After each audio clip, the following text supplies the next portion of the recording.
Hello, everyone. Thank you so much for joining this session. I'll quickly introduce myself. My name is Hemant Dasani. I'm a co-founder and CEO of Invent Honors. We are an India-based company, but we serve global customers. In the recent market, one of the research company have identified that improving alert triage quality and speed as a key driver for the adoption of security orchestration, automation, and response, which is the SOAR tools. Security operations team are having to respond to a higher number of more complex, increasingly destructive cyber attacks on their organization and are looking at low and how they can automate SOC and incident response processes to reduce their time to contain and remediate security incidences.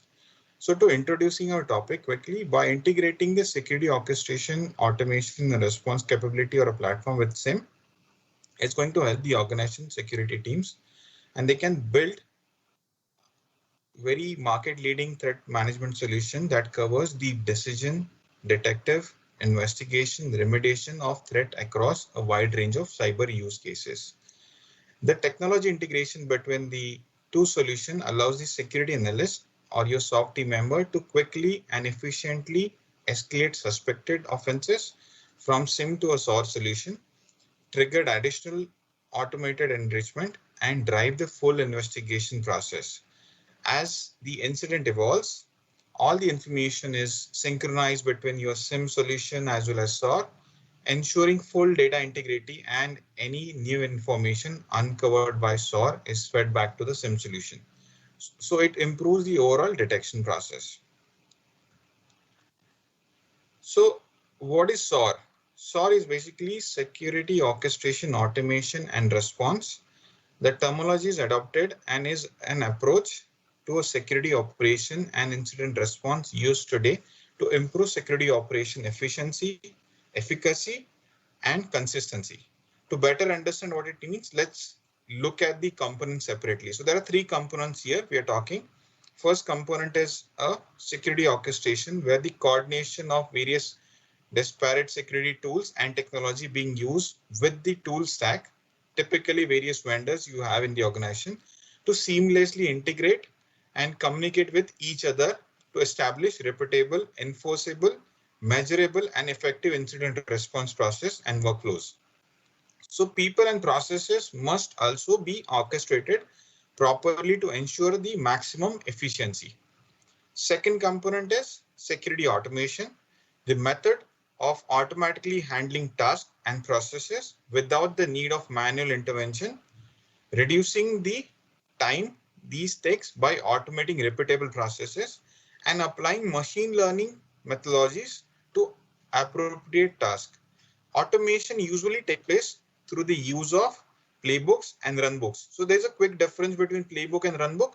Playbook is basically a, a linear task or a step-by-step approach towards the day-to-day activities, versus the runbook is talking about decision-based conditional actions. When there is an incident, what are the decisions can be taken and then what are the action can be taken. So that's a slight difference between playbook and runbook. And it helps you to reduce or eliminate the mundane actions that must be performed. Okay.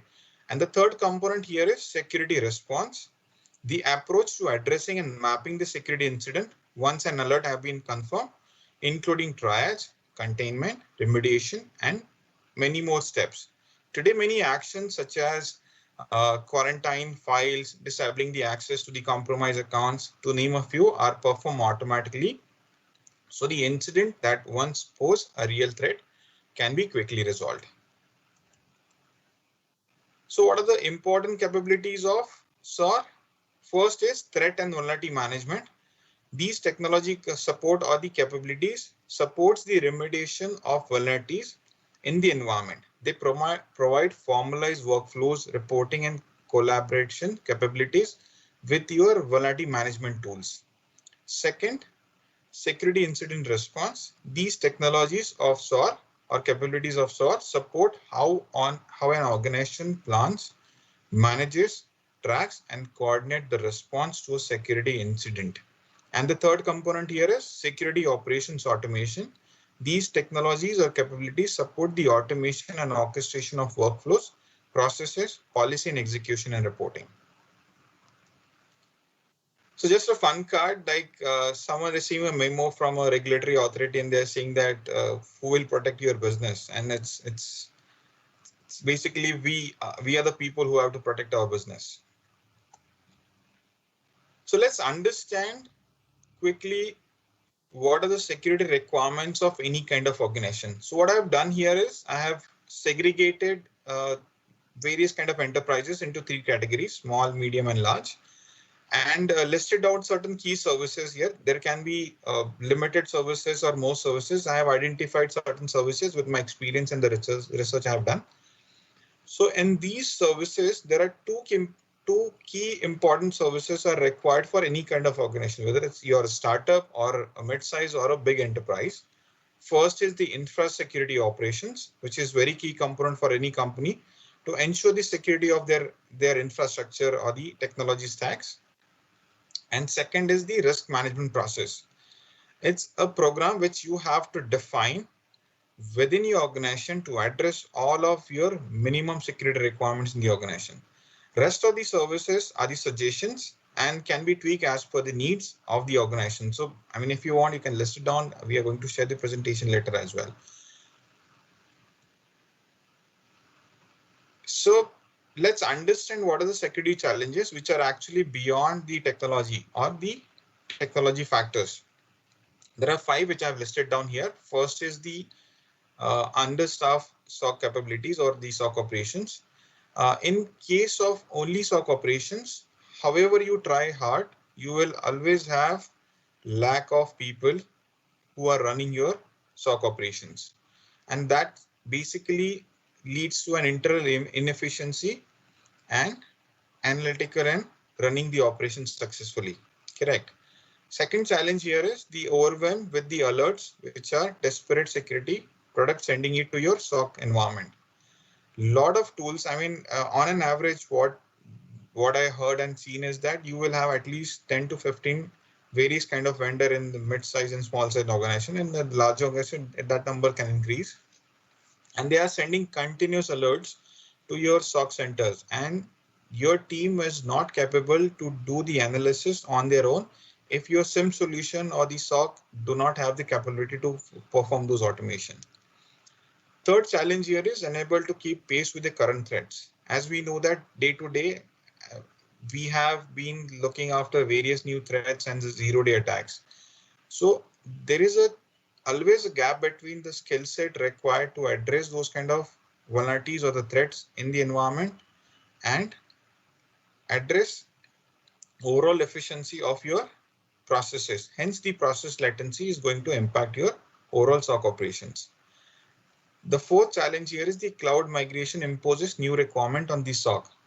It's more on the lack of automation and integration of your current SIM solution to the SOC stack or the cloud stack, what you have, in terms of how you receive the alerts, how you process those alerts, and then respond to those incidents. And the last challenge here is the security analytics has become a big data problem. Definitely because of a lot of data you have been receiving from various tools and OEMs, it becomes very challenging and important for you to see that how you can segregate those logs and address the various analytical and filtering challenges in the environment.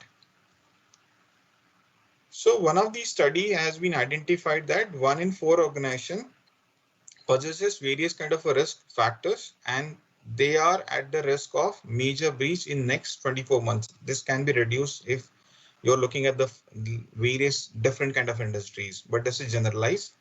So an average industry detection time for a breach is 197 days, which is a huge time. An industry average time to contain a breach is 69 days. Again, it's very higher time. And because of these higher number of days, the average cost of data breach is $3.86 million, which is so huge. So the early detection is going to help you to minimize the impact. But if you detect the overall attack on your environment, is going to definitely cost you a hell lot of money. So summarizing the research, again, the average cost of data breach has fluctuated between 3.5 million to 4 million in recent years. But if you look at the industry types, a lot of people globally, they think that only financial or technological base in companies or industries are being attacked. But the research says something else. They're talking about healthcare domain, energy domain, industries have been attacked so far. And they are the highest number of compromised companies, and they have to pay highest number of the cost per the incident. But that's not the whole story, as the cost of a breach varies significantly based on the industry. That's what we discussed. In the diagram, you can see how the average data cost breach varies for various 16 industry. Out of these industries, healthcare had been the highest average cost for the data incidents. So the global average total cost of data breach, as we have seen in previous slide, is $3.86 million for 2020, which is almost similar to 2019 numbers. The average time to identify and contain the breach was 280 days in 2020, which is a very huge number.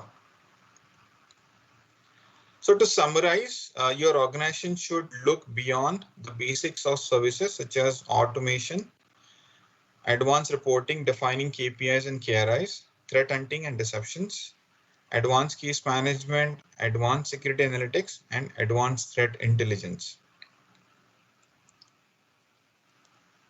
So let's understand what are the various use cases of SOAR to manage the threat in your environment. So security orchestration, automation, and response technology streamlines security workflows, helping security teams to improve their productivity and efficiency.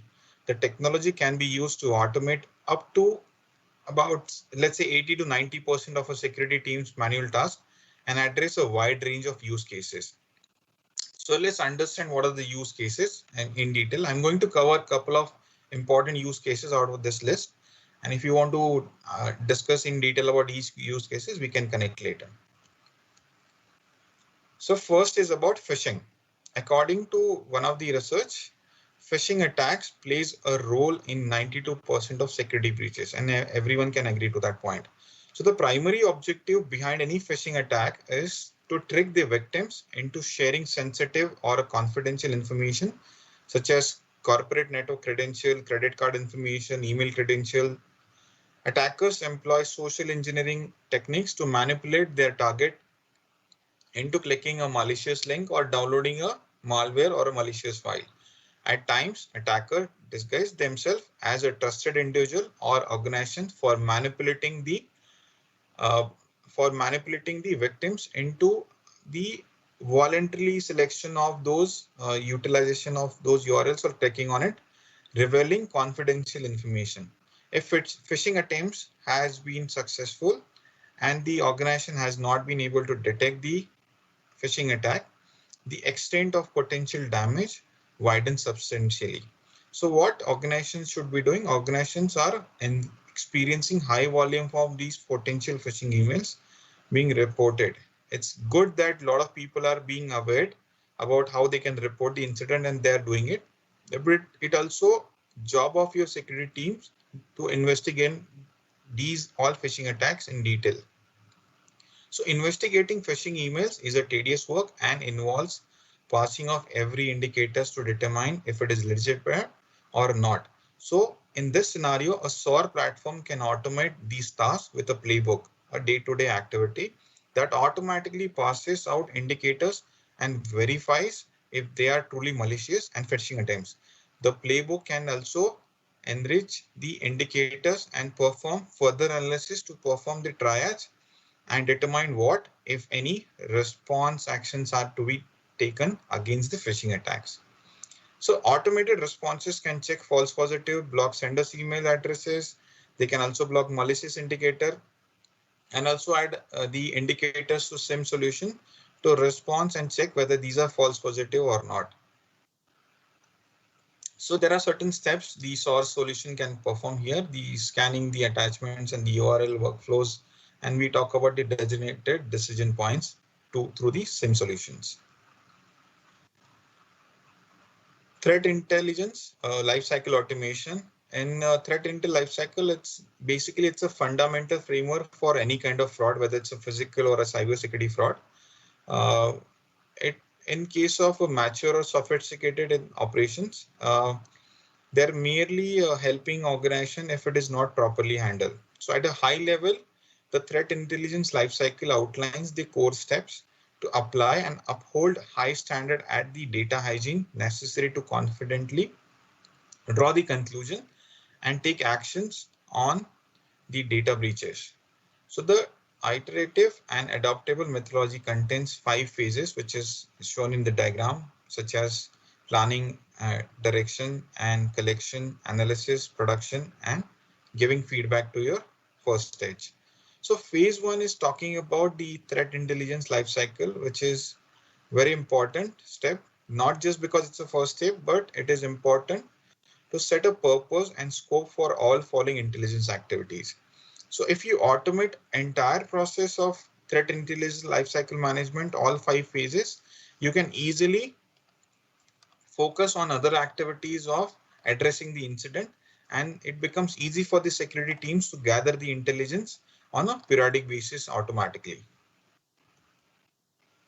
So the next use case is about threat hunting and incident response. Threat hunting is a time-consuming task, as we all are aware, and it demands a highly technical skill set that most organizations, for better or worse, have to consider a luxury, right? According to a recent science study, it talks about only 31% of organizations have staff dedicated to hunting threats, but being proactive in this area can be enable all of your analysts to better understand, better uncover, and defend against the complex advanced persistent threats, which are APTs. The attacks that are almost guaranteed to succeed, and with the massive dwell time allows attacker to wreak widespread the havoc. So basically it will help you to automate the entire process of threat hunting, lower the barrier to hunting, and bolster your team's ability to compete with the today's most capable adversaries by automating processes around identifying suspicious malicious domain malwares and other indicators. So let's understand these 3 steps quickly. Operationalize disparate data sets. What it talks about first step is hunting is not just the time intensive, but it also unbounded. There's no boundary that how much deep you can go. So the more data sets you are able to analyze, the more thorough your proactive search for compromise will be. So with orchestration, you can easily add additional tools to your data set without adding substantial time to your hunt cycle. Second step is automate repeatable tasks. By automating the ongoing tasks associated with the threat hunting, such as recurring scans, your team will have more time to do what they can do the best, which is finding and throttling the bad guys. Bring team members into the process strategically for the maximum efficiency. Once you automate, it will help you to improvise the team efficiency successfully. And the last step is definitely notify and respond faster. Create and kick off designated response workflows based on the type of threats you have discovered. This ensures you follow proper protocol, the approach. Your stakeholders are also notified as quickly as possible, and that everyone works from the same set of data for a complete end-to-end investigation. Security teams are bogged by all the ransomware of attacks nowadays, correct? So let's understand the use case of malware containment. Uh, there are various kind of ransomware, viruses, spyware attacks are happening nowadays on all kind of companies. Automate the investigation and containment of malware before it does significant damage to your overall network and the organization. So first step is to identify malicious activity. When dealing with malware, it is very important to know the signs of the signs to look for and how to stop the malware in timely manner to reduce the overall spread of the infection. Automate processes to identify indicators to the malware incident, such as misspelled process names and the abnormal log activities. Second step talks about investigate the threat. When the malware is detected, workflow has to be tweaked. The leverage workflow to analyze and adopt the plugins methodology, such as there are a lot of malware analysis plugins available. You can adopt and utilize those plugins, and common sandboxing tool, which can help you to investigate the malicious file in a safe space before they get into your network. And the last and most important step is the containment and removal. All malware will require some type of containment or removal actions. Leverage automation to identify the affected users, assets, leaving decision points for a security practitioner to remove the necessary user accounts and isolate the malware and disconnect machines from the network. So the next use case is about alert enrichments.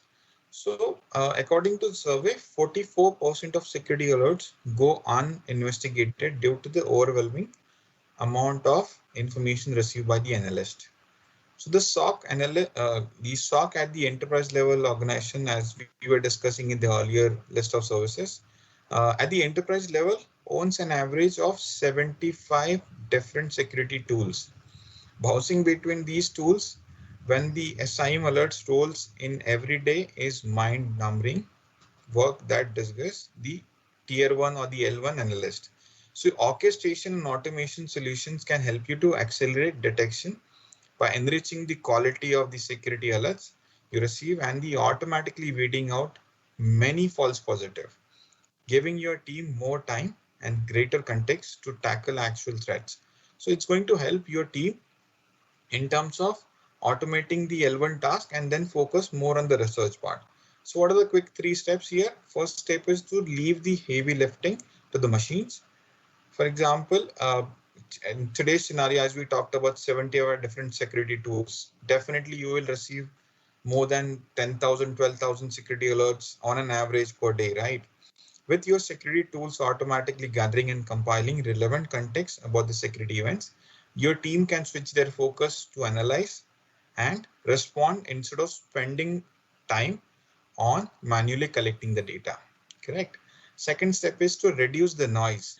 So the last step here is to Intel act efficiently, automatically enrich your security alerts with the potential and important information. That's the last step here. So I'll not cover this slide. I'll discuss with the networking session. This is my last slide. If you want to interact and engage with any security provider, such as our company Invent Honest, you can look for 5 options here and we can discuss this in detail in our networking sessions. Thank you so much.